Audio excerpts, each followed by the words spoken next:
Okay, I want to make a little video. Okay. That's Hi, I'm Eliyahu Kanush, and I'm Jewish. I'm here with my father, David, and we're coming up to Hanukkah. We just finished Sukkot, and we had a beautiful Sukkah party in the Beit Shel Holy Simcha, Beit Kanush in Tekoa. And we just invited the whole world, and maybe 30 people came. We maybe had 20 adults and maybe 30 kids coming throughout the day. We had a barbecue, sukkah, and we had an open mic for a stage. So what that means is we opened up a PA system and we brought amps and guitars and all kinds of instruments, and we just invited people to play, and we had jams. And some jams we did to some music from our childhood, like all kinds of, songs that we loved from childhood. And then we did we did Jewish music for Sukkot from around the world. Then my father, David, came, and we gave him the mic, and he sang Sukkah ve'lola le'am segula yachad yaronu yis'u tehillah. Okay, so we have Jewish pride. That doesn't mean Jewish arrogance, right? It doesn't mean we're the best. It means that we have a heritage, okay? And our heritage, right? We have a heritage, right? Yeah, right. And our heritage is a couple things. It includes music, right? And part of what happened with the music, I think, is when Iraqi came to Israel, it was like looked down upon a little bit, right? Yeah, it was that, competition between all the groups of immigrants. Everybody wants to make, his thing is the best or whatever. So it wasn't, Iraqi was not that common, but they all share kind of Israeli music in between. Right. Like Ma or Sur, yeah, sure. So everybody went for this. Right. So. And that tune, Ma or Sur, it's actually a German tune. Is it? It's German music, yeah. Most people don't know. They think it's Jewish. Yeah. A lot of the Iraqi songs, they borrowed also musical ideas from the Arabs. Yeah. They took musical ideas from the Arabs and they put words to it. I want to tell you something. I don't know who got from whom, the Arab from the Jews or the Jews from the Arab. There was a singer called Salima Murad. Salima Murad. She was Iraqi Jew. Yeah. And she developed all those, shbachot, piyutim, and all that stuff. And then you call it Chalri Baghdad, or Hafla. So then the Iraqi community started getting it, and they start Iraqi-style song, but basically came from her. So if you think about, let's say, the melody of the Parashat Torah, it's a Shema, ואהבת את אלוהיך בכל לבבך בכל נפשך בכל מאודיך והיו הדברים האלה שלוחים.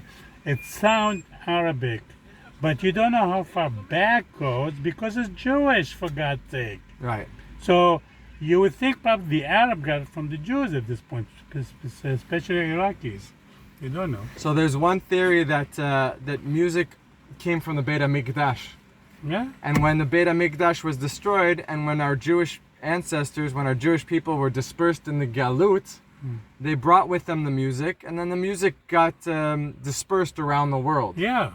Now we're in a period of time called the Kibbutz Galuyot. Uh-huh. And we're bringing all of us, if I had a tradition from my mother's family of music, which I didn't really get from my mother or my grandparents' Polish Jewish music. I got some Ashkenazi Jewish music by going to an Ashkenazi yeshiva. Oh, I have some of those also because I studied for 3 years at Ashkenazi yeshiva, so I know about that also. One thing that happened with my father was when the internet came out, we got internet in our house, and there was a website called piyut.co.il.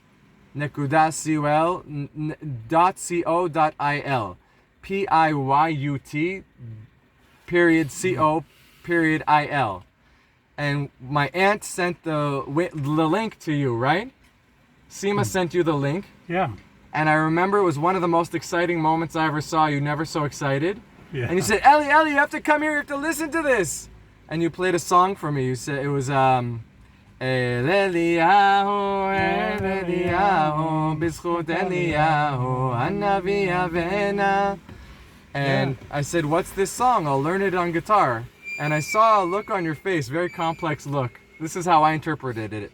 You said, no, forget it. You went from being super excited to saying, forget it. I said, why forget it? I think because probably in the 50s and 60s, there's so much pressure. Forget about your heritage. You're Israeli now. You have to be modern. You have to be modern, you know?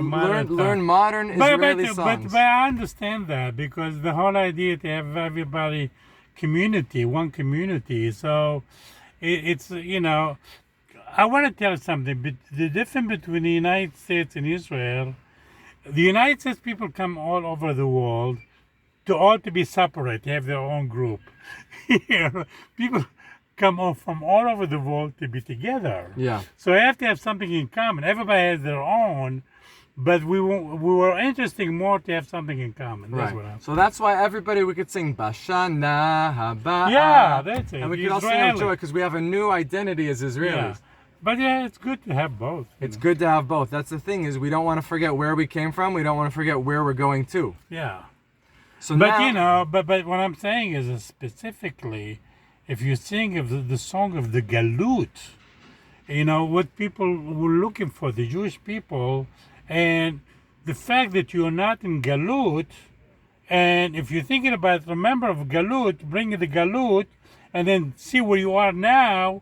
You have to thank God all the time. You know, if they were thinking, if they were. Thanking God in the Galut, can you imagine how much you have to thank God now? Right. If we were thanking God in the Galut, in the exile, how much more so do we have to thank God now in the Geulah? Just think about it. People in the Galut, and Jewish people, didn't have any way to defend themselves if they're in trouble, anywhere. You know? It reminds me of the Iranian people now.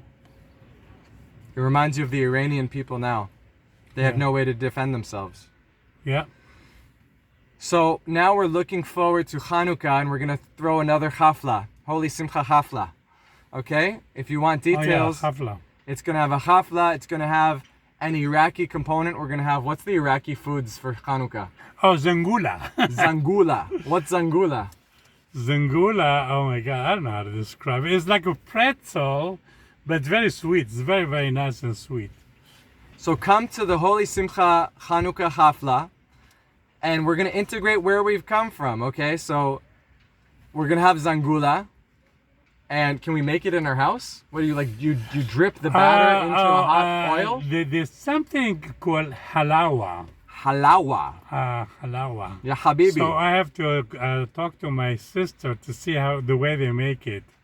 They used to put nuts in it. I don't know. Zangula and halawa. Not halva. Not halva, but it's halva, soft halva. Soft halva. It's like you could spread it or something very soft. So you have to talk to my sister to see how to make it and the way to make it. So you're gonna get to come. You're either gonna eat zangula or halua. Yeah. Halua, or both of them. Halua. Yeah. Halua. And you're gonna get Halua. Halua. With het. Halua. And oh no, wait a minute. Halawa. Halawa. Can we have rose water also? I think you have rose water. I have to ask. I recently learned that the Iraqi custom for Havdalah is with rose water. I didn't know that. Yeah? Yeah. I learned it from other Iraqis, Sason. Yeah. So there are a few Iraqis who actually care about the Iraqi heritage. Yeah. And so maybe we'll teach the kids how to make, I don't know how to make halwa and zangula. Halawa, and zangula. I imagine it's like because it's Hanukkah, so it's made in oil. I really don't know, but it's very good. I don't know. I remember liking it in Baghdad. I think they made it in Israel a little bit. Save money for your dental bills because it's gonna have a lot of sugar. and start your intermittent fasting now because it's gonna have a lot of calories because it's Hanukkah. Yeah. How do you say Hanukkah in Iraqi Hebrew? Hanukkah. Hanukkah. Say it again. Hanukkah. That's Hanukkah. Yeah. Hanukkah. So we're gonna have a Hanukkah hafla with holy simcha. We'll probably do it in Tekoa. We might do it in Jerusalem. We might do two. And Papa's gonna sing with us a traditional Iraqi song.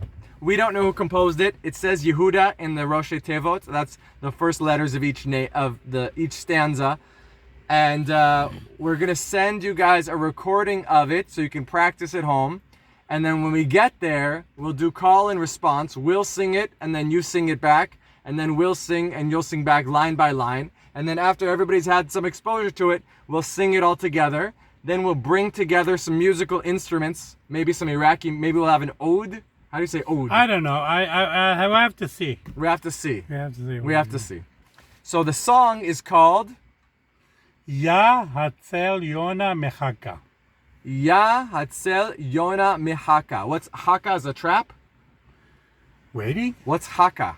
Mechaka. What's mehaka? Waiting? Yeah, didn't you say waiting for Geula? Mechaka. The Yona is mehaka. The Yona is waiting. So Hatzel Yona. Ya is God. Tzel the shadow of the Yona. Or it's shade. Or is it Hatzel is save? Like shade. Hatzala. Hatzel. It's not a verb, Hatzel. Like Tatzilenu. No, Tzel is a shade. Shade. So God, shade. Shade of Yona. Shade of Yonah, the waiting dove. God, the shadow, waiting dove. The shadow, yeah. We're gonna check the translation. We've got here the dove shadow. The dove shadow. We have here on nli.org.il. If you just look up Ya Hatzel Yona, can you see this?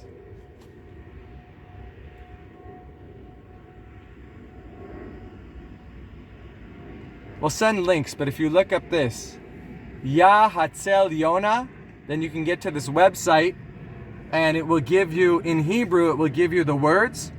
It will give you about the song, Odot. It will give you Perush. And essentially, I just, Pratim, we don't know who wrote it, it says, except that it was written by somebody named Yehuda. My dad's going to speak a little bit about the experience of being in the Farhud. Am I saying it right? Farhud? Yeah. Which means what? Massacre? Farhud is anarchy. Farhud is Arabic for anarchy? Yeah. Can you tell us a little bit about the Farhud? People who don't know. Your grandchildren never heard of it. And the anti-Semitic world wants to pretend it never existed. Well, I was born in the middle of World War II, 1942 actually. It's 1 year after the Farhud happened. The Farhud happened in 41. And, in the middle of war, there was a lot of hostility against Jews. And somebody, the Mufti of Jerusalem met with Hitler. What's a Mufti? Spiritual leader? Kind of leader or something. Religious leader? Political leader? Whatever, I don't know. Probably both. Okay. And they have an idea to get rid of all the Jews in the Middle East, and starting with Iraq. What year was this? 1941. I think he met him in 1941. He met with Hitler. Yeah. He was going to bring the final solution to Iraq in 41. Final solution to all Middle Eastern Jews. All Middle Eastern Jews. Yeah. So starting with Iraq, What month was it? I think it was exactly Shavuot. Yeah, I gave you the footage. Yeah, you could send it, the footage. I'll send the footage of the people who are interviewed. So the Jews. This is the untold Jewish story of the Jews in Iraq in the 40s. Yeah. The untold story. Okay. So the Jews were so vulnerable that everybody felt, if you want to go to the Jews and go to their houses and take everything you want and steal, loot from the Jews. They were the not Jews had no protected protection.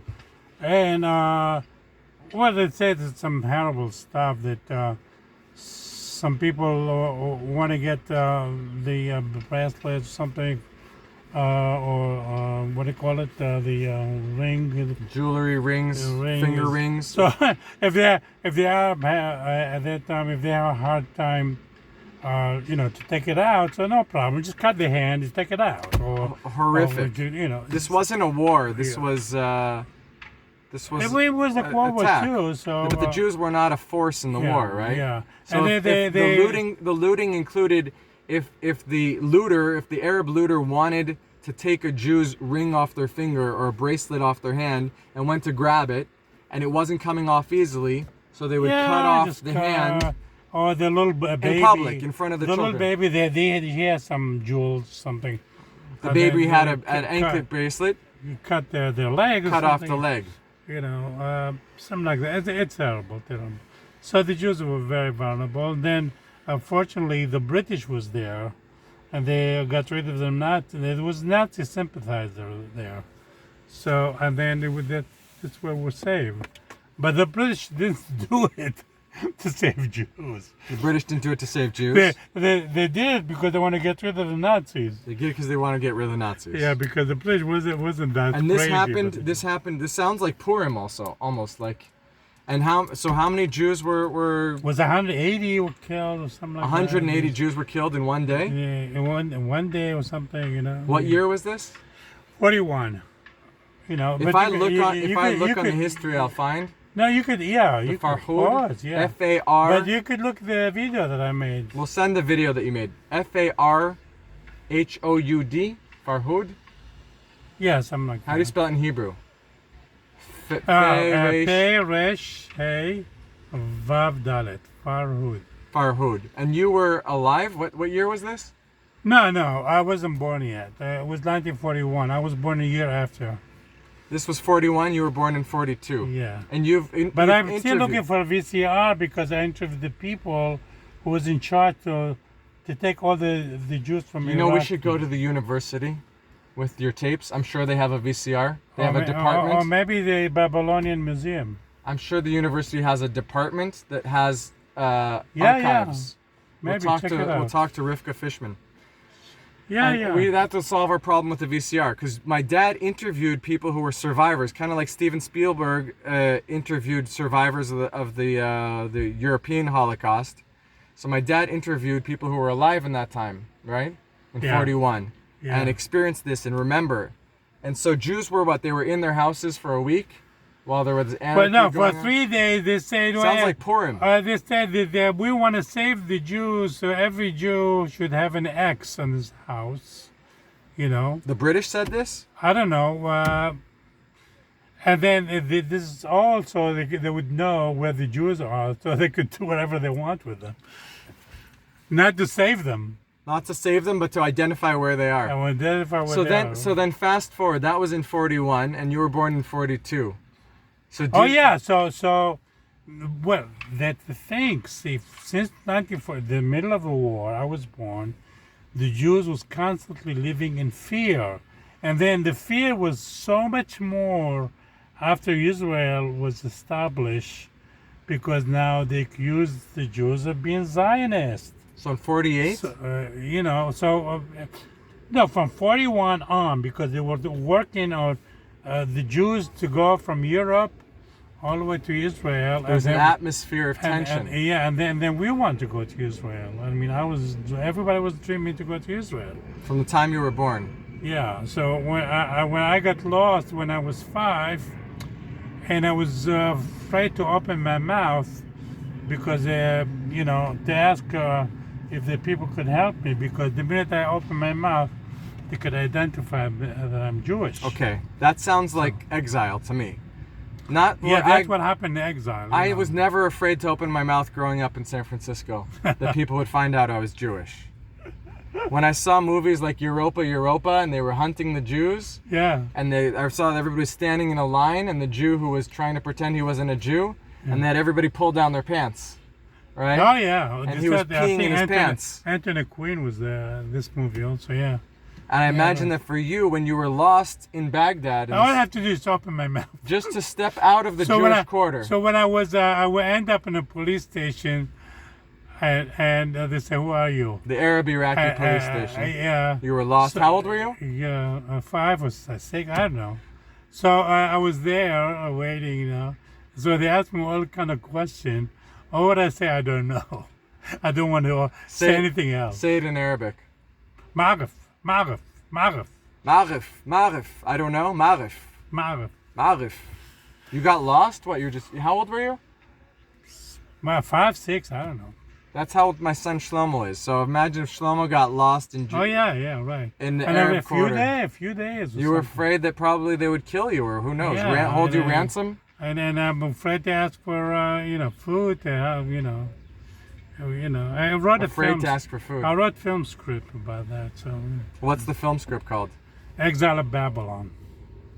About your experience being lost in Baghdad as a Jew. No, it's like I want to make it Exile of Babylon to actually emphasize the beginning and the end of the exile of the Jewish people from the time of the first temple, of destruction of the first temple, until that we were the last one to leave Babylon, if you think about it.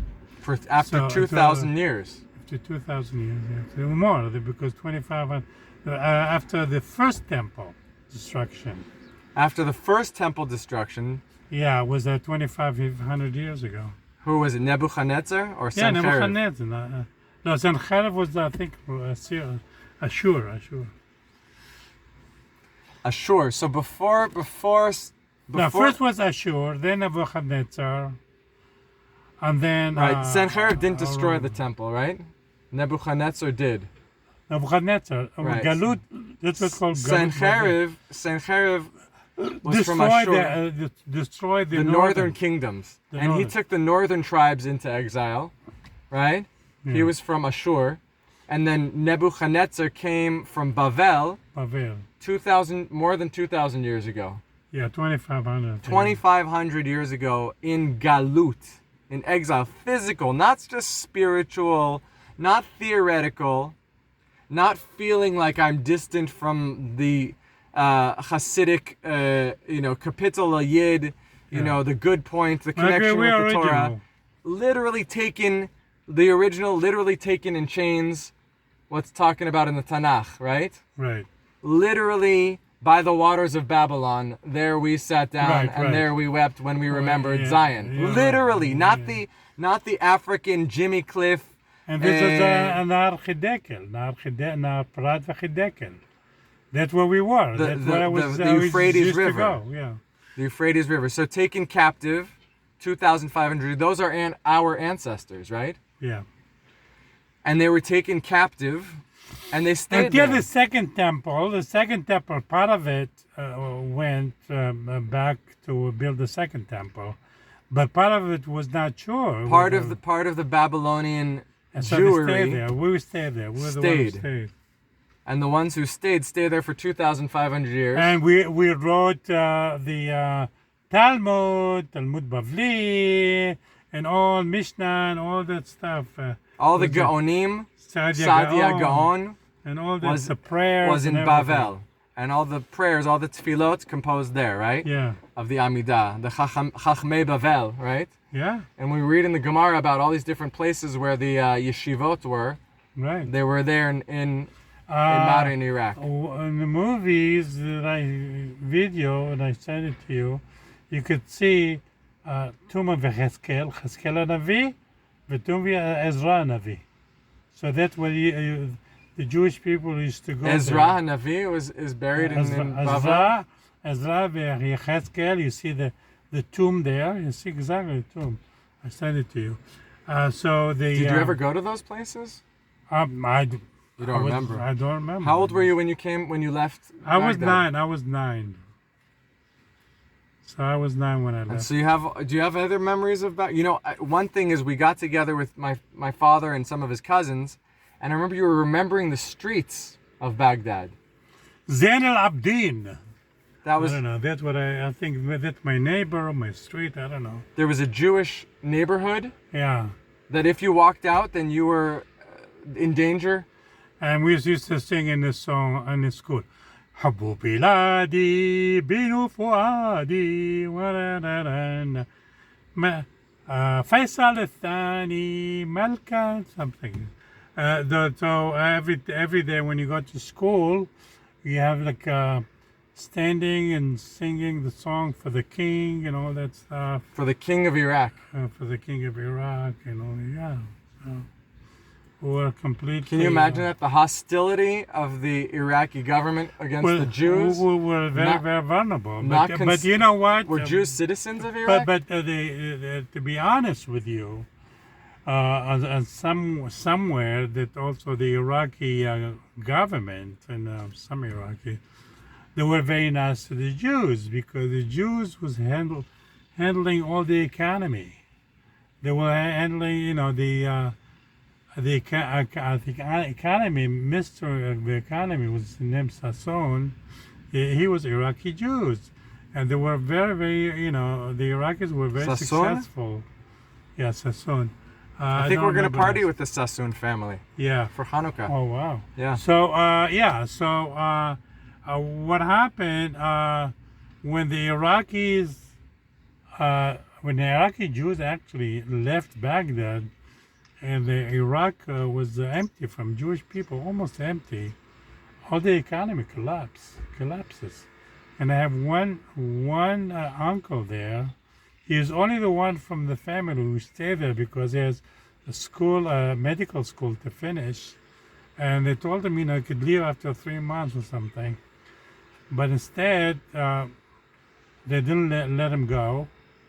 And then we never saw him again. And then finally they killed him in the prison. We don't know why. But their children, he got married there. The children escaped, and then they're now living in Israel. Where do they live? 3 daughters, I think, in Petah Tikva. Do you remember their names? We almost were about to see them, but we were late. Remember that meeting? Oh, they left before we came? Oh, yeah, and I have a video of them also somewhere. Yeah. That was the daughters of your uncle who Moshe. was killed in prison in Iraq. Moshe Kanush. Moshe Kanush, my son's name. This My is your father's son. uncle's name. And you have your grandfather's name, right? Yeah. Great-grandfather. Great-grandfather. Yeah, Eliyahu Kanush. Eliyahu Kanush. And then, was there any Iraqi community when you in Jerusalem? Did the Iraqis kind of form a community? Well, a kind of Ramat Gan, you would say. And Yehud? What about Or Yehuda? Yeah, Or Yehuda Or kind Yehuda. of. But well, the rich went to Ramat Gan, and the less people they have money, they went to Bnei Yehuda. And there's a museum in Or Yehuda, right? Yeah, Babylonian. Babylonian Heritage Museum. Yeah. Is the movie you made Which there? which I interview the head of the museum. He was like minister of Israel in Israel. Who's that? His name is Mordechai Ben Porat. Mordechai Ben Porat. I interview him. I have him on tape. And I also, the head of the Knesset used to be Shlomo Hillel. Also, they both were involved in getting the Jews out of Iraq. So I interview him also. Was it complicated to get the Jews out of Iraq? Did the Iraqis let the Jews leave? I mean, we have to. They gave us like a certain amount of time and a certain amount of number. They thought maybe the Iraqis thought maybe 10,000 going to leave or something, maybe 10 or 15,000. But you have to speak louder for the camera. They were hoping that not a lot of Jews are going to leave Iraq because they really depend on them. A lot of businesses, economy, all that stuff. They would depend on the Jewish people. So, but then when they find out, it was about over 100,000 of them. They thought 10,000 would leave, and there was over 100,000 Jews that left Iraq. Over 100, 120 or something, And they were shocked. They were shocked. Did they let the Jews bring their shocked. property or possessions? No, we didn't. We had to leave everything there. We went right to live in a tent for a couple of years or something. You went to live in a Nothing. tent in a couple of years. Yeah, Did they let you sell your property? Family of 10, no, nothing. They didn't allow you to sell your property. Not only, but they were so sneaky. Said, okay, if you wanna leave, you have everything. You have to leave everything with you. But There's one way. You can never come back. Can you imagine this? You can never come back. Yeah, no. It's called tzakat. Tzakat means you are no longer come back. Tzakat. It's Arabic. Tzakat. Yeah. Tzakat means mikulkal. Destroyed. You're ruined. You're ruined. You're ruined for good. So wait, you lived there ancestrally 2,500 years. Yeah. Get to have some prosperity, coming there as slaves, Right. 2,500 years, building the country of Iraq.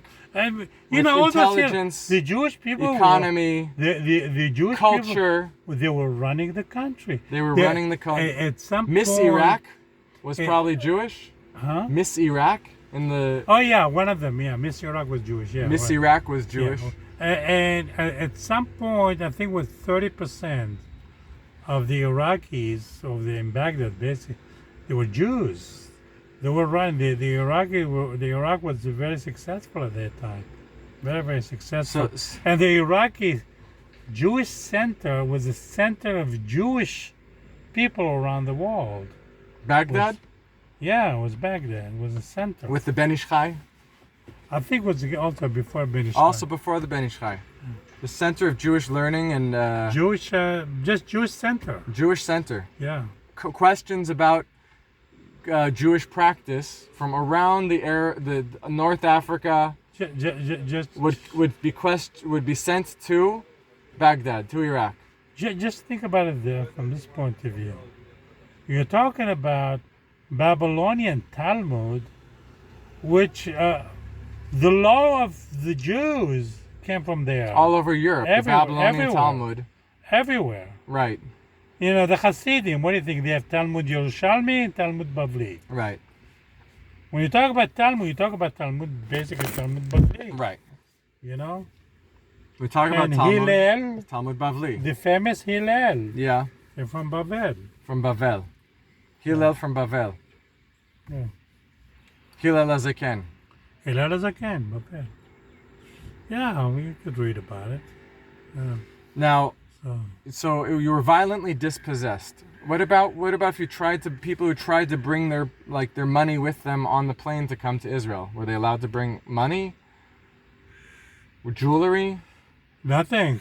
I don't know. Nothing. I mean, we came with nothing. We came with nothing. Actually, nothing. We have to stay online to get food. That's how terrible it was. Sefer Torah? Kos No, Kiddush? the Sefer Torah is like organizes something else. Even though There are a lot of documents that they still have there. They don't Oh let yeah, out. yeah. They have a lot Writings of the Ben Ish Chai they lot still of have there. yeah, a lot of this, and they won't let us take it. You know. So then what about in Jerusalem? Was there an Iraqi Jewish community? Or you're in the tents? Okay, what you're living in a happened tent, was Mabarot. Are your most neighbors of- Iraqi? Most Iraqi went, as I said, Ramat Gan and Or Yehudan, all that stuff. But the religious Iraqi, like my father was a rabbi, my grandfather was a rabbi. So they went to Jerusalem, but we really didn't have like Iraqi Jewish community. It was like a big immigration from everywhere. So our neighbor, we have one neighbor who was Iraqi, the other one from Spain, one from Morocco, one from Kurdistan. So it was mixed. Our house was a mix of all different kind of people. So they weren't specifically.